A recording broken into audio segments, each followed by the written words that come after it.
name is Dr. Philip Robb Jr., and I'm a facial plastic surgeon in the Atlanta area. I come to you today as a member of the American Academy of Facial Plastic and Reconstructive Surgery to talk to you a little bit about Browlifts. Browlifts, as the name implies, talks about and refers to the lifting of the eyebrows.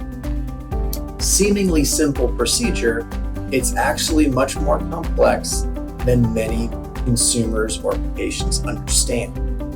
So what I want to do today is just talk a little bit about lifting of the brows, things to consider, and as well as the informational, educational process associated with that.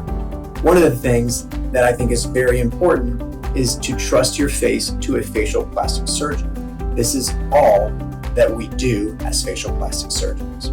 So beginning with the general complaint that I hear is my eyes are heavy and I want an eyelid lift, or these kind of things.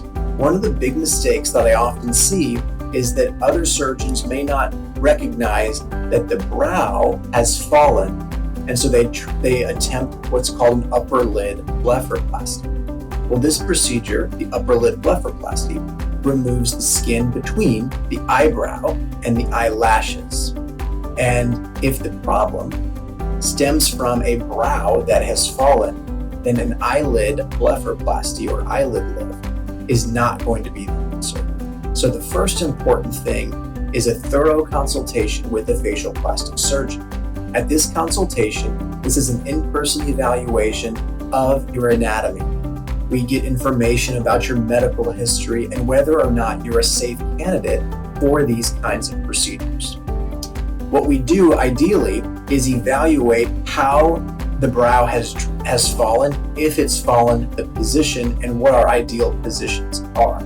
And so I always tell patients, oftentimes who came in for an eyelid lift, that we actually need to address the eyebrow in addition to the eyelid, because at the bottom of the eyebrow is where the eyelid starts. So naturally, if I bring my eyebrow down here like that, my eyelid skin is going to appear extremely redundant. If I lift it up like this, it's going to appear less redundant. And so that's an important point, is getting the eyebrow in the right position. Well, let's talk about the procedure itself. It's important for you to know that this procedure can be performed with you asleep, or it can be performed awake. And furthermore, there are many different ways of how to perform a brow lift. Let's go over some of those ways now. If we look at this, we're going to start here with number one. This is an incision made right along the superior margin of the eyebrow, and this results in a nice lifting of the brow with not a lot of surgery. This is often done awake. Secondly, we can go in the middle of the brow, in the forehead, usually in a little crease, and then we have various locations within the hair that we can perform this procedure.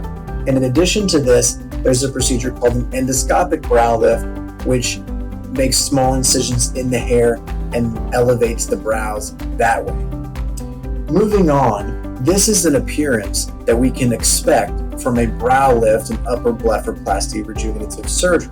This is a patient who's given her consent for her to be filmed here, but as you see, the brows have significantly fallen. They're below the orbital rim, which is not where we want them in a female. And here, we've opened up the eyes by doing an upper eyelid blepharoplasty as well as brow lift. Same picture here. Here's another picture, similar kind of thing. However, with the previous patient, we made the incision right on the upper brow tissue, and that incision is healed well. This patient, her incision to raise her brows was hidden in the hair. And so just another way that we can do this procedure. Oftentimes it's performed awake, as in this procedure. This is a temporal brow lift where the incision is hidden in the hair. And then this is a patient halfway done with a direct brow lift. And so as you can see, the results can be quite nice. And this is us talking. You can see the meticulous surgical technique. This is not a bloody procedure. We're talking about college football in this video. So that's a little bit about brow lifting. The Long-term results are outstanding. You will always look better than your previous self if you get a brow lift. And as far as recovery immediately goes, it's several days, all the way up to about 7 to 10 days, depending on how it's done. I hope this has been educational for you. And I like to remind you to trust your face to a facial plastic surgeon.